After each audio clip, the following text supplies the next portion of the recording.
हमारे चैनल को सब्सक्राइब करना ना भूले। यहाँ हजारों कहानियां हैं आपके लिए। एक साथ करीब 6-7 लोग स्ट्रेचर पर बहुत बुरी तरह से जख्मी हालत में आईसीयू कमरे में शिफ्ट किए जाने लगे। पुलकित सिंह और समर्थ सिंह ने एक दूसरे की तरफ देखा। ये क्या हो रहा है? ये हॉस्पिटल है यार, यहाँ तो रोज ही होता होगा। लगता है कि जैसे कहीं कोई एक्सीडेंट हो गया है। समर्थ सिंह ने इशारे से एक नर्स को अपने पास बुलाया। कुछ पूछने से पहले ही नर्स बोलने लगी, सर, ये पुरातत्व विभाग के कुछ ऑफिसर और इंजीनियर हैं जो कि सुबह ही जिंक्स पैलेस में सर्वे के लिए आए थे। इनकी गाड़ी पैलेस के किनारे वाली खाई में गिर गई है। बुरी तरह से जख्मी हालत में इन लोगों को यहाँ एडमिट तो कर लिया गया है, पर मुझे नहीं लगता कि कोई जिंदा भी बचा होगा, नर्स ने बताया। शत्रुपा देवी की सिचुएशन सुनकर पारो, जो हॉस्पिटल के अंदर दौड़ती हुई आ रही थी, नर्स की बात सुनकर अपनी जगह पर खड़ी ही रह गई। यानी कि शत्रुपा का डर और उसका इंक्लूजन गलत नहीं था। वो पिचाशनी वैशाली बंजारन फिर से आजाद हो गई है। इसके पहले कि वो और तांडव मचाए, मुझे ही कुछ करना होगा, पारो ने अपने मन में सोचा और पुलकित सिंह और समर्थ सिंह की तरफ अपने कदम बढ़ा दिए। आरती को वहीं पर ज्वेलरी के शोरूम में छोड़कर विक्रम ऑफिस चला आया था। वो सीधे अपने केबिन में आया, जहां पर विकल्प उसका बेसब्री से इंतजार करते करते सो गया था। ये साहब यहाँ आराम से सो रहे हैं, इन्हें तो कॉन्फ्रेंस हॉल में होना चाहिए था। क्या हुआ? मीटिंग कैंसिल हो गई या फिर कोई और बात हो गई? विक्रम को जाने कुछ डाउट सा हुआ। विकल्प, विक्रम ने उसे हल्के से जगाया। विकल्प झटके से उठकर बैठ गया। तू आ गया, बड़ा जल्दी आ गया। मुझे तो लगा था कि आज तेरा पूरा दिन वो काली बिल्ली खा जाएगी। विकल्प ने सामने लगी हुई वॉल क्लॉक को देखते हुए टॉन्ट किया। विक्रम ने उससे ऑफिस 2 घंटे के अंदर आने के लिए कहा था, लेकिन उसे 2 की जगह 5 घंटे लग गए थे। अरे यार, उसको तो मैंने मुश्किल से 10 मिनट भी नहीं दिए होंगे। वो तो ज्वेलरी के शोरूम में ही गहनों की खरीदारी में लग गई है। उसे वहीं पर छोड़कर मैं तो डायमंड कंपनी के मैनेजिंग डायरेक्टर के साथ मीटिंग के लिए निकल गया था। तू तो जानता है ना, ऐसे मीटिंग में टाइम लगता है, और ऊपर से एक ऐसा फील्ड जिसमें आप पहली बार इन्वेस्ट कर रहे हो, उस पर तो ध्यान देना ही होता है, विक्रम ने बताया। तो क्या कहा डायमंड कंपनी वालों ने? विकल्प ने पूछा। कहना क्या है, उन्हें हमारा प्रपोजल पसंद है। वो हमारी तरफ से ही पहल का इंतजार कर रहे थे। डील फाइनल हो गई है। डायमंड शोरूम से जितने जुड़े हमारे प्रोजेक्ट है, उसको वो लोग देख लेंगे। चलो, एक सरदर्द तो खत्म हुआ। पर तू बता, तू यहाँ पर क्यों सोया हुआ था? मीटिंग का क्या हुआ? कुछ बोल रही थी क्या बड़ी मासा, या फिर काकोसा ने ही तुझे हैवी डोज दे दिया है? विक्रम ने विकल्प से पूछा। अरे बड़ी मासा बोलती तो तब ना, जब मीटिंग हुई रहती। पिछले 4 घंटे से मैं कॉन्फ्रेंस हॉल में मीटिंग के स्टार्ट होने का इंतजार कर रहा था। बैठे बैठे जब मुझे वही चेयर पर नींद आने लगी, तो मैं यहाँ आकर सोफे पर सो गया। विकल्प ने अपनी आंखों को मलते हुए कहा। मीटिंग स्टार्ट नहीं हुई? क्यों? Any technical issue? विक्रम ने हैरानी से पूछा। अरे नहीं भाई, कोई टेक्निकल प्रॉब्लम नहीं था, बस इंडिया से मीटिंग स्टार्ट नहीं हुई। कुछ देर बाद बात करते हैं कहते हुए 2-3 घंटे उन लोगों ने निकाल दिए, और उसके बाद मीटिंग ही कैंसिल कर दी गई, विकल्प ने बताया। कमाल है, पहली बार पुलकित काकोसा ने कोई मीटिंग कैंसिल की है। अदरवाइज उनको तो काम का सुरूर चढ़ा रहता है।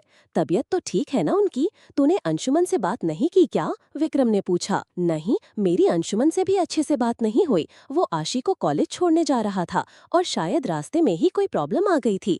आपसे बाद में बात करता हूँ कहकर उसने फोन रख दिया, और फिर कॉल बैक भी नहीं किया, विकल्प ने कहा। हाँ, तो उस प्रॉब्लम की चलती फिरती दुकान को साथ लेकर चलेगा तो बिना किसी इनविटेशन के प्रॉब्लम होती रहेगी, विक्रम हल्के से मुस्कुराते हुए बोला। तू भी ना? विकल्प ने हल्के से सर हिलाया। अच्छा, अब तो तू ऑफिस आ गया है, तो अब अपना बाकी का काम देख, मैं जा रहा हूँ, विकल्प ने सोफे पर से अपना कोट उठाते हुए कहा। जवाब में विक्रम ने गुस्से से आंखें छोटी करते हुए विकल्प की तरफ देखा। इस तरह से मुझे मत देखा कर, मुझे डर नहीं लगता है। मैं तेरी वो सो कॉल्ड गर्लफ्रेंड नहीं हूँ जो तेरे इस तरह से आंख दिखाने पर डर जाऊंगा। इन फाइलों के बाहर भी एक दुनिया होती है, और मेरा उस खूबसूरत दुनिया से एक खूबसूरत सा नाता है, विकल्प ने कहा। तेरा नाता इस दुनिया की खूबसूरती से नहीं है, तेरा नाता खूबसूरत लड़कियों की खूबसूरती से है, और ये बात मैं अच्छे से जानता हूँ। विकल्प सुधर जा, विक्रम ने चेताया। अरे भाई, मुश्किल से तो एक लड़की डेट पर जाने को तैयार हुई है और तू उसमें भी सुधारने को कह रहा है। इन बेजान फाइलों में सर खपाकर काम करने को कह रहा है। Not fair. तू मेरा भाई है ना? विकल्प ने मुंह बनाते हुए कहा। हाँ, मैं तेरा भाई हूँ, इसलिए तुझे यहाँ रहने को बोल रहा हूँ, वरना अगर काकोसा को तेरे कारनामे का पता चल गया ना कि रोज तेरी मोस्ट इम्पोर्टेंट वर्क की लिस्ट में एक नई गर्लफ्रेंड और उसके साथ डेट होती है, तो तुझे यहाँ रहने के लिए नहीं बोलेंगे, बल्कि जूतों से मारते हुए तुझे इंडिया बुला लेंगे। और वैसे भी मैं तुझे कोई काम नहीं बता रहा, मैं तुझे यहाँ चुपचाप बैठने के लिए बोल रहा हूँ। हमारे चैनल को सब्सक्राइब करना ना भूलें। यहाँ हजारों कहानियाँ हैं आपके लिए। अरे भाई, यहाँ बैठे या फिर वहाँ बैठे, बात तो बराबर ही है ना। तो मेरा अच्छा सा भाई है, पापा को संभाल लेना। अभी फिलहाल मुझे जाने दे, वरना मेरी नैन्सी अकेले मेरा इंतजार करते करते ज्वेलरी शोरूम में ही सो जाएगी। विकल्प अब खुशामद पर उतर आया था। अच्छा ठीक है, तो तू जा, मैं तुझे नहीं रोकूंगा, लेकिन याद कर, अभी तूने घर भी क्या कहा था कि तू मुझे एक पल के लिए भी अकेला नहीं छोड़ना चाहता, और यहाँ पर मुझे छोड़कर जा रहा है। विकल्प को इस तरह से खुशामद करते हुए देखकर विक्रम ने भी उसके मजे लिए और उसे इमोशनल ब्लैकमेल करने लगा। अरे नहीं भाई, ऐसा कुछ नहीं है, मैं तुझे यहाँ अकेले नहीं छोड़कर जा रहा। विकल्प के दिमाग में अचानक से विक्रम की हालत का स्पार्क हुआ। उसने तुरंत अपना कोट वापस सोफे पर रख दिया और आराम से सोफे पर बैठ गया। विकल्प को इस तरह से करते हुए देखकर विक्रम के होठों पर हंसी आ गई। चल जा, मैं तुझे जबरदस्ती नहीं बांध रहा। नहीं भाई, कोई जबरदस्ती की बात नहीं है, मैं यहीं रह रहा हूँ। कह रहा हूँ ना कि जा, मेरी टेंशन मत ले, मैं बिल्कुल ठीक हूँ। विक्रम ने आंखें दिखाई। ठीक है, तू इतना कह रहा तो मैं चला ही जाता हूँ, लेकिन मिस सोफिया को कह देता हूँ कि वो अपनी केबल यहीं शिफ्ट कर लेंगी और तेरा ध्यान रखेंगी, विकल्प ने कहा।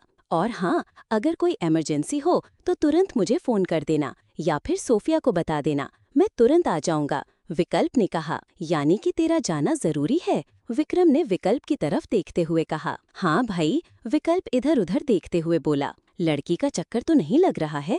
और तू ये झूठ भी मत बोल कि तू किसी के साथ डेट पर जा रहा है। साफ साफ बता, बात क्या है? विक्रम ने जानना चाहा। बस भाई, तेरे ही कुछ काम के सिलसिले में जा रहा हूँ, हो जाएगा तो बता दूंगा, विकल्प ने कहा। कोई लीड मिली है? विक्रम ने पूछा। हाँ, एक छोटी सी लीड है, उसको देख लेता हूँ, और उसके अलावा वो महेश कोठारी की बेटी की शादी का सारा काम भी पेंडिंग पड़ा है, वो भी जरूरी ही है, विकल्प ने कहा। ठीक है, तू देख ले, अगर कोई जरूरत होगी तो मुझे फोन कर देना, विक्रम ने कहा। विकल्प विक्रम को बाय करते हुए ऑफिस दरवाजे से बाहर निकलने लगा।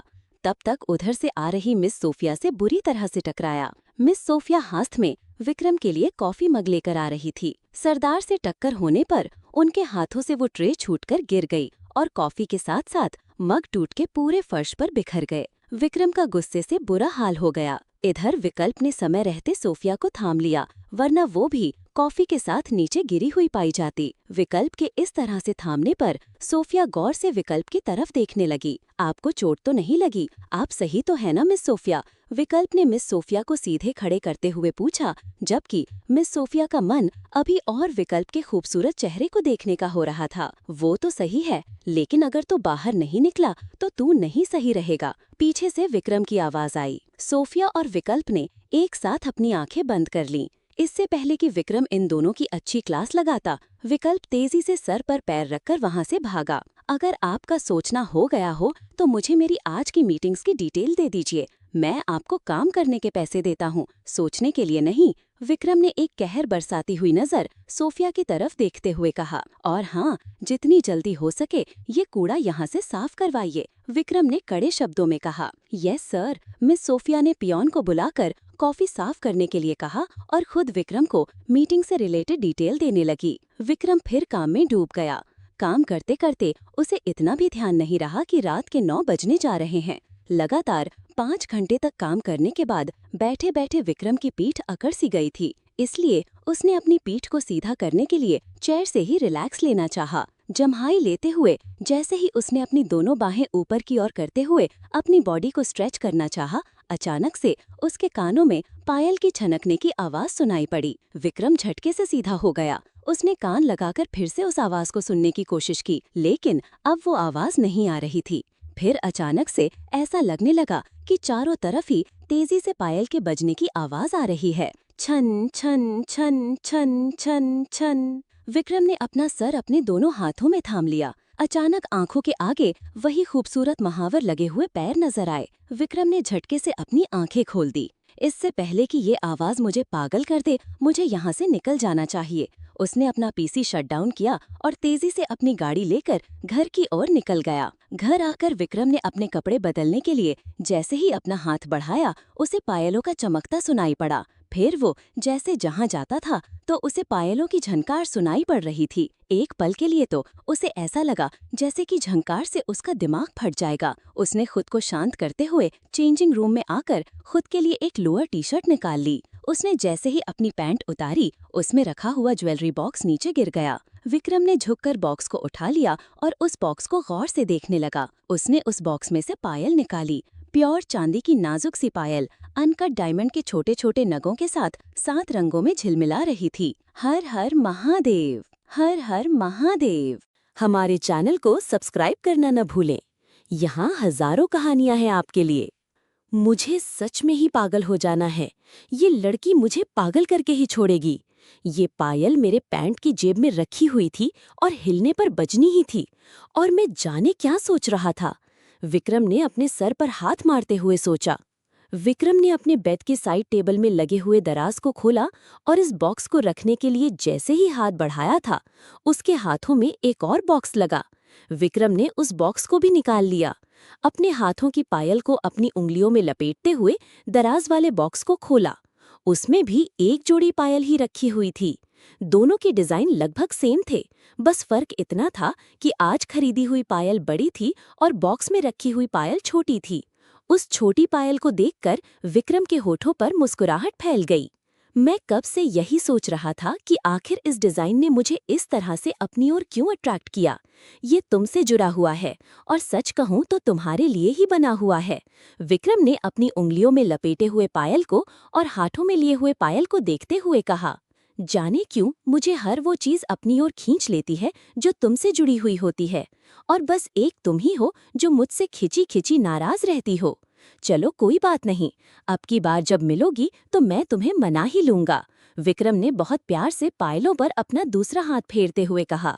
उसने धीरे से उन छोटी पायलों को अपने कानों के पास ले जाते हुए बजाया और उसके बाद आज ली हुई पायल को अपने कानों के पास ले जाकर बजाया। तभी उसके जहन में कुछ स्पार्क सा हुआ। आंखों के आगे बिल्कुल गोल मटोल बारबी गुड़िया जैसी एक लड़की का अक्स उभर आया, जिसने घुटनों तक की लेंथ वाली प्रीलदार फ्रॉक पहनी हुई थी और अपने लंबे बालों की 2 चोटी बनाई थी। उसके बड़े बड़े आंख बिना काजल के ही कजरारे लग रहे थे और होठों को तो देखकर ऐसा लग रहा था जैसे किसी ने होठों की जगह लाल गुलाब की पंखुड़ियों को भिगा कर रख दिया हो। हमें अब आपके साथ नहीं खेलना। आप सब मिलकर बेईमानी करते हैं और बार बार मुझे चोर बनना पड़ता है। उस छोटी सी 5 साल की लड़की ने मुंह बनाते हुए कहा। अरे हमने क्या बेईमानी की, तुम खुद ही बार बार पकड़ी जाती हो तो इसमें हमारी क्या गलती। अंशुमन ने जैसे उसको चिढ़ाया। आप तो चुप ही रहे भाई साहब, मैंने अच्छी तरह से देखा था कि आपकी मदद विक्रम कुंवर सा ने की है, वरना आप हमें नहीं ढूंढ पाते। आशी ने नाराज नजरों के साथ विक्रम की तरफ देखते हुए कहा। मैंने कोई मदद नहीं की, विक्रम ने हाथ खड़े करते हुए कहा। आप झूठ बोल रहे हैं, मैं आपकी शिकायत बुंदेला अंकल से करूंगी। आशी मुंह बनाते हुए जाने लगी। तभी विक्रम ने आगे बढ़कर आशी का हाथ पकड़ लिया। अरे यार, तुम बात बात में पापा को बीच में क्यों लेकर आती हो, विक्रम ने बेचारगी से पूछा। आपने अंशुमन भाईसा की मदद की थी ना। अब आशी ने विक्रम से सीधे सवाल किया। विक्रम ने हाँ में सिर हिलाया। आपके अगेंस्ट एक कंप्लेंट दर्ज हुई और अब दूसरी कंप्लेंट। अब आप उसका नाम बता दीजिए जिसने आपकी हेल्प मुझे ढूंढने में की थी, वरना मैं राणा अंकल से कह दूंगी कि आप खेल में भी बेईमानी करते हो, फिर अपना समझ लेना। आशी ने विक्रम को ब्लैकमेल किया। व्हाट? विक्रम को हैरानी थी। अब भला विक्रम उसे कैसे बताता उसकी मदद किसने की थी, जबकि आशी अपने सवाल के जवाब के लिए अपनी बड़ी बड़ी आंखों में ढेर सारा गुस्सा भरकर उसकी तरफ देख रही थी। उसकी बात पर विक्रम मुस्कुरा दिया। तुम और मुझे पकड़ सकोगी? हाँ हाँ, आपको तो मैं ही ढूंढूंगी। वैसे भी मेरे पायल आपके पास हैं, तो आपका पता मुझे बता देंगे, देख लीजिएगा। आशी ने फुल कॉन्फिडेंस के साथ कहा। आशी चोर बनकर काउंटिंग करने चली गई। इधर विक्रम ने एक रुमाल में लपेटकर आशी के पायलों को अपने जेब में रख लिया। ये क्या कर रहे हो? विकल्प ने पूछा। उस भूरी बिल्ली को बेवकूफ बना रहा हूँ, विक्रम ने अपनी मुस्कुराहट दबाते हुए कहा। तो तू उसकी पायल अपनी जेब में नहीं रखेगा? विकल्प ने हैरानी से पूछा। बचपन से ही विक्रम एक बार जो कह देता था वो कर देता था। वो अपनी बात पर हमेशा अडिग रहता था, इसलिए विकल्प को हैरानी हो रही थी। बिल्कुल रखूंगा यार, अपने पास ही रखूंगा, लेकिन इस तरह से कि पायल मेरे पास होते हुए भी उस बिल्ली को हमारा पता नहीं चल पाएगा, विक्रम ने खुशी से अपनी आंखें चमकाते हुए कहा। वो कैसे? वो ऐसे कि अगर इस तरह से घुंघरू को रुमाल में बांध दिया जाए तो वो ज्यादा शोर नहीं करते हैं। विक्रम ने आशी की पायल को रुमाल में बांधने के बाद विकल्प और अंशुमन के कानों के पास बजाते हुए कहा। अब इन घुंघरुओं से बिल्कुल मध्यम आवाज आ रही थी, जो कि बहुत ध्यान देने पर ही सुनाई पड़ रही थी। विकल्प और अंशुमन खुश हो गए और फिर सब छुपने चले गए और बेचारी आशी हमेशा की तरह से इन तीनों को खोजने में नाकामयाब रही और रोती चिल्लाती शत्रुपा देवी के पास पहुंच गई। शत्रुपा देवी आशी की कंप्लेंट पर कोई एक्शन लेती उससे पहले ही अभिमन्यु प्रताप सिंह बुंदेला के एक्सीडेंट की खबर पैलेस में आ गई। हमारी चैनल को सब्सक्राइब करना न भूले, यहाँ हजारों कहानियां हैं आपके लिए। शत्रुपा देवी आशी की कंप्लेंट पर कोई एक्शन लेती उससे पहले ही अभिमन्यु प्रताप सिंह बुंदेला के एक्सीडेंट की खबर पैलेस में आ गई। बाद में धीरे धीरे घर के कुछ ऐसे हालात बन गए कि ना ही आशी को अपनी पायल देने का याद रहा और ना ही विक्रम को ये याद रहा कि उसे आशी की पायल लौटानी है। और इसी तरह से ये पायल हमेशा हमेशा के लिए विक्रम के साथ न्यूयॉर्क चली आई। तुमने कहा था आशी कि जब तुम्हारी पायल मेरे पास रहेगी तो तुम मुझे ढूंढ लोगी, लेकिन ना ही उस दिन और ना ही आज तक तुम मुझे ढूंढ सकी, बल्कि मेरा पता भी तुम्हें पता है। और देखो, आज मैंने उस रुमाल के बंधन से भी तुम्हारे पायल के घुंघरू को आजाद कर दिया है। ये छनक रहे हैं, तुम्हें बुला रहे हैं। कब मिलोगी आशी? इतनी भी क्या नाराजगी? I really miss you, Vikram ने आशी की पायल को अपने सीने से लगाते हुए कहा। पापा साथ ठीक कहते थे, तुम्हारे पायल के घुंघरू की खनक से ही बुंदेला पैलेस में रौनक है।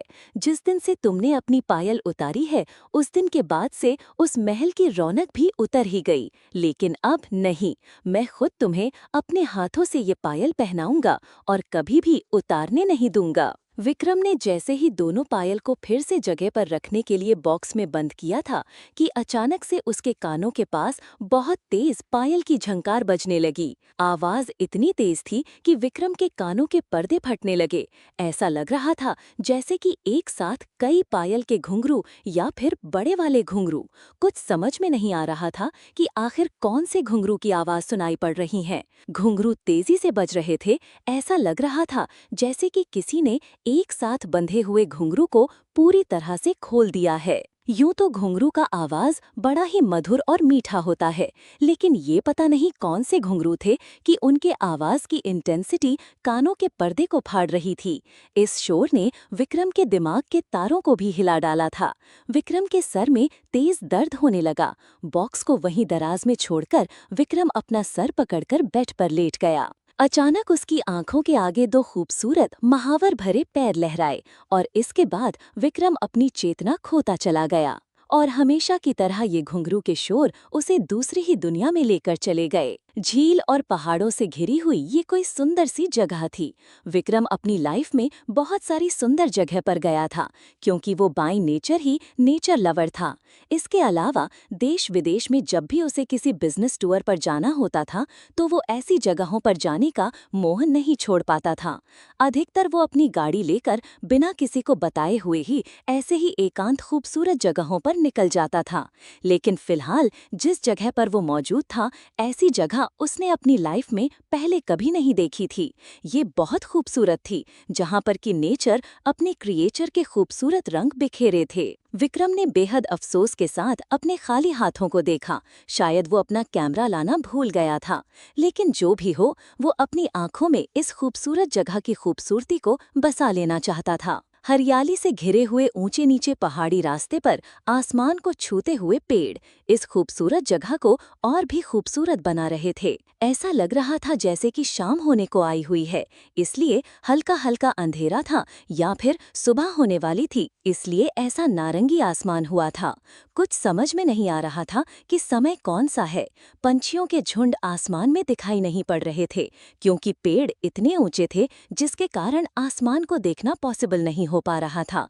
बस कहीं कहीं से हल्का आसमान अपने नारंगी रंग में दिखाई पड़ रहा था। तभी विक्रम के कानों में कुछ आवाजें भी आईं। शायद कल कल करते हुए किसी झरने की आवाज थी, और फिर हल्की हल्की मधुर मधुर सी पायल की झंकार कानों में गूंज रही थी।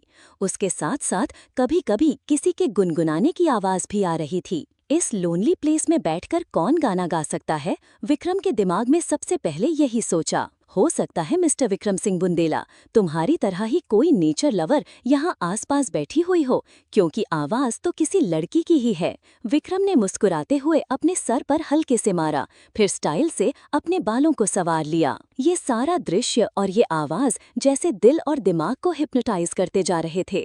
विक्रम ने अपने आसपास देखा, पेड़ों के बीच से एक रास्ता बनता हुआ आगे जा रहा था। विक्रम के पैर खुद ब खुद रास्ते पर बढ़ने लगे। विक्रम बेसुध रास्ते पर बढ़ता चला जा रहा था, या फिर ऐसा कहा जाए कि वो खिंचता हुआ चला जा रहा था। शायद उसके दिल और दिमाग पर ये आवाज छाने लगी थी, और वो उस लड़की को देखना चाहता था जो कि कभी कभी धीरे धीरे गुनगुना उठती थी। उसके पैर खुद ब खुद आवाज को खोजते हुए आगे बढ़ रहे थे। आखिर ये आवाज किसकी है? कौन सी लड़की है और कहाँ बैठकर गा रही है? काश कि मैं उस लड़की को देख पाता। इतनी खूबसूरत जगह पर इतनी खूबसूरत आवाज की मालकिन सच में प्रकृति की खूबसूरती का नया तोहफा ही होगी, विक्रम ने अपने मन में सोचा। आसपास से पेड़ों पर से झिंगुरों की बोलने की आवाज भी सुनाई पड़ रही थी। हल्की हल्की मध्यम ठंडी ठंडी हवा भी बह रही थी, जिससे कि विक्रम के बाल भी उड़ रहे थे। पत्तियों में सरसराहट भी हो रही थी, लेकिन इन झिंगुरों की आवाज से या फिर पत्तियों की सरसराहट से वातावरण में डर नहीं फैला हुआ था। हमारे चैनल को सब्सक्राइब करना न भूलें। यहाँ हजारों कहानियां हैं आपके लिए। आसपास से पेड़ों पर से झिंगुरों के बोलने की आवाज भी सुनाई पड़ रही थी। हल्की हल्की मध्यम ठंडी ठंडी हवा भी बह रही थी, जिससे कि विक्रम के बाल भी उड़ रहे थे। पत्तियों में सरसराहट भी हो रही थी, लेकिन इन झिंगुरों की आवाज से या फिर पत्तियों की सरसराहट से वातावरण में डर नहीं फैला हुआ था, और ना ही कोई मनहूसियत या फिर कुछ अलग सा नोटिस करने लायक माहौल था। बल्कि ऐसा लग रहा था कि जैसे कि इस माहौल में झिंगुर की आवाज एक मधुर संगीत खोल रही है, जो कि इस खूबसूरत मौसम को और भी सुहाना बना रही थी। अचानक से इस आवाज में जो गुनगुनाने की आवाज थी, धीरे धीरे बढ़ते हुए गीत के बोलों में ढलने लगी। आवाज इतनी मीठी थी कि बस सुनने को जी चाह रहा था, और साथ साथ आवाज की मालकिन को देखने का भी दिल हो रहा था। इसलिए विक्रम पागलों सा बिना रास्ते की परवाह किए हुए जंगल के अंदर बढ़ता चला जा रहा था। जैसे जैसे वो अंदर जंगल की ओर बढ़ता जा रहा था, रास्ता और भी पथरीला हो रहा था, पर पैरों में पड़ने वाले इन कंकड़ पत्थर की परवाह किसे थी? उसे तो एक बेचैनी सी छाई हुई थी। बस किसी तरह से इस आवाज के सोर्स को देख ले, आखिर आवाज कहाँ से आ रही है। इस बीच उसे इतना भी ध्यान नहीं रहा कि वो अंदर जंगल में काफी दूर तक निकल आया है, और जो खूबसूरत नज़ारे थे, जिनकी खूबसूरती वो अपनी आंखों में बसा लेना चाहता था, वो अब रात के धीरे धीरे काले स्याह अंधेरे में ढल रहे थे। खूबसूरत ऊंचे ऊंचे पेड़ जो कि आसमान को छूते हुए अपनी खूबसूरती बिखेर रहे थे, अब काली काली दानवी परछाइयों में बदलने लगे थे। पर उन्हें देखने और समझने का होश किसे था? विक्रम को अब इन सब चीजों को देखने का भी जी नहीं हो रहा था। उसे तो बस उस आवाज, उस गीत को गाने वाली लड़की को देखना था, जिसकी आवाज रह रहकर कम हो जाती थी और विक्रम को कभी कभी सुनाई देना भी बंद हो जाती थी। जैसे ही आवाज बंद होती थी, विक्रम बेचैन होकर पागलों की तरह चारों तरफ देखने लगता था। वो किसी भी कीमत पर इतनी खूबसूरत गीत गाने वाली लड़की को देखने का मोह नहीं छोड़ पा रहा था। एक जगह एक पेड़ के नीचे विक्रम कुछ देर के लिए रुक गया और बहुत ध्यान लगाकर इस आवाज को सुनने की कोशिश करने लगा। अब जाकर उसे कुछ कुछ गीत के बोल समझ में आ रहे थे। लैंग्वेज समझ में आते ही विक्रम के होठों पर एक दिल फरेब मुस्कुराहट खेल गई। ओह माय गॉड, ये तो प्योर राजस्थानी सॉन्ग है, विक्रम ने खुश होते हुए कहा। इसके पहले उसे लग रहा था कि ये लड़की किसी और लैंग्वेज में गा रही है जो कि उसको समझ में नहीं आ रही, लेकिन फिर भी उसकी आवाज विक्रम के दिल को खींच रही थी। हालांकि उसे देश विदेश की कई भाषाओं का ज्ञान था, पर फिर भी शायद वो इस लैंग्वेज में हो रही गुनगुनाहट को समझ नहीं पा रहा था। लेकिन जैसे जैसे का आवाज के नजदीक आते जा रहा था, उसे लैंग्वेज समझ में आ रही थी। काफी समय के बाद अपनी ही लैंग्वेज को सुनना उसके दिल को एक अलग सी खुशी दे गया। मूल रूप से राजस्थान का होने के कारण विक्रम वहाँ की स्थानीय बोली काफी हद तक समझ जाता था। ये बात अलग थी कि राजस्थान छोड़े हुए भी उसे काफी लंबा टाइम हो चुका था, इसलिए उस लैंग्वेज को बोल नहीं पाता था। पर फिर भी इतने सालों से न्यूयॉर्क में रहने के बावजूद भी वो अपनी लैंग्वेज और कल्चर को भूला नहीं था। ये तो पिपली का सॉन्ग है, वो जो पनिहारी और पानी भरने के लिए जाते समय गांव की औरतें गाया करती है। आजकल इन गीतों को कौन गाता है, अब तो बस ये ओकेजन पर ही सुनाई पड़ते हैं, विक्रम ने धीरे से अपने आप से कहा। खैर जो भी हो, ये लड़की लगता है कि अभी भी अपने पुराने कल्चर के रंग में रंगी हुई है। पर कहीं ऐसा तो नहीं कि किसी ने मुझे फंसाने के लिए सारा प्लान बनाया हो। गीत के बोल सुनते हुए विक्रम के कदम धीरे धीरे उस आगाज की ओर बढ़ने लगे। दिमाग किसी छलावे की चेतावनी दे रहा था। वैसे भी बिजनेस कोऑपरेटिव सेक्टर में होने के कारण विक्रम सिंह बुंदेला के दुश्मनों की संख्या भी कम नहीं थी, पर इस सुनसान जंगल में कौन उसके लिए मौत का जाल बिछाएगा। अगले ही पल दिमाग में ये बात आई, पर फिर भी मुझे सतर्क चाहिए। दिमाग का एक कोना अभी भी चेतावनी दे रहा था, पर इस समय तो ना दिमाग अपने बस में था और ना ही शरीर, बस दिल में एक बेचैनी थी, और वही बेचैनी उसे आवाज की दिशा में खींचते हुए लेते जा रही थी। और अपने दिल के कैफियत से बेचैन विक्रम उस आवाज की दिशा में चुपचाप आगे बढ़ता चला जा रहा था। वो कितनी दूर आगे निकलते चला जा रहा था, इस चीज का उसे एहसास नहीं हो रहा था। विक्रम को इस चीज का एहसास तब हुआ जब वो इस बगीचे के जैसे जंगल के बीचों बीच चला आया था। विक्रम ने अपने आप को शांत करके एक बार फिर से उस आवाज को सुनने की कोशिश की। एकदम से अचानक बंद हो गई थी, लेकिन इस बार उसे जैसे लड़कियों के एक साथ हंसने की आवाज सुनी। उसके दाहिने ओर से आ रही थी। विक्रम ने अपनी दाहिनी तरफ मुड़कर देखा। आखिर मैंने तुम्हें ढूंढ ही लिया, कहते हुए विक्रम के होठों पर जीत की मुस्कुराहट फैल गई। विक्रम ने गौर से अपने सामने के उस खूबसूरत नजारे को देखा। शाम का धुंधला अब चांदनी रात में बदल गया था। आसपास से कुछ दूर पर पेड़ पौधे थे, पर इतने ऊंचे नहीं थे कि जो आसमान की चांदनी को नीचे आने से रोक सके। इसलिए चांदनी रात में इस खूबसूरत जगह का नजारा बहुत हद तक साफ साफ दिखाई पड़ रहा था। लेकिन सबसे आश्चर्य की बात तो ये थी कि ढूंढने के बावजूद भी आसमान में चांद कहीं नहीं दिखाई पड़ रहा था। हर हर महादेव।